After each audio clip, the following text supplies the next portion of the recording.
Yang durau apa? Tajam tak nak habis ni? Ini dah nak kalau nak.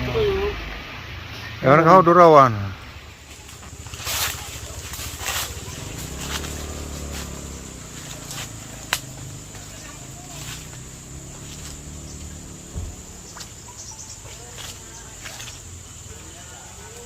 Okey.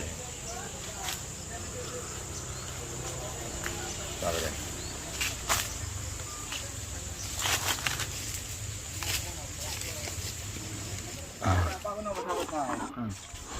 Hai jakrung ni merah dengan ni. Aduh tak lah. Yang empat serbu ah. Yang apa yang serbu? Oh, untuk je ha. Hah? Lewat jarang. Ini kita sekarang berada di kebun salak Bang Abdullah, berada di Desa Payaguci, Kecamatan Tangsi. Hari ini kita sudah tiba di kebun salak beliau. Ini semua kebun salak beliau, ada luasnya sekitar 2 hektar. Salak pondok. Ini salaknya salak pondok, ya. Ini rasanya sangat manis berasa gitu, manis legit. Nah, lihat nih. Nah, nih. Ini dulu baju. Nah. Ini salaknya ini manisnya manis legit. Luar biasa. Hari ini sebenarnya kalau kita mengembangkan salak di Tangsi sangat bagus karena iklimnya sangat mendukung.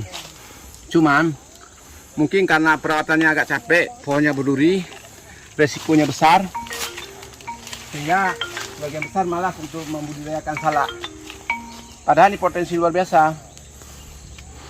Oke.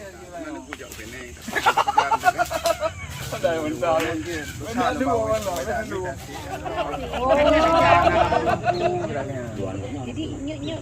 Jika menang lah, yang penting kau yang jom bayar pasti nyata temu klon ni, bayar pelajar kan di klon, karena lu kan tham jadi. Jadi kendai kita dia ngajak kan kau. Yung kita kau bayar pun tak boleh kan, amalir penting. Gimana buat ni? Cara? Ini ada sekitar 2 hektar kebun salak yang beliau kembangkan. Dan alhamdulillah per hari berapa kilo kan? Tapi sebenarnya tahu ini kan dia bulan dia bukan keren. Memang deh. Budu kegalak nah. Pak talak. Nampak. Pasal pantas. Ambil dulu kan. Ai, ide dia nuwon tayang thau pulih. Nak putih tu. Ni tayang saat. Ni bukan apa Sakim. Ni macam putih je kan?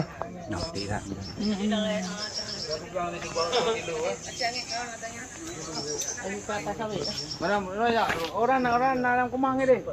Nah, aku mangan.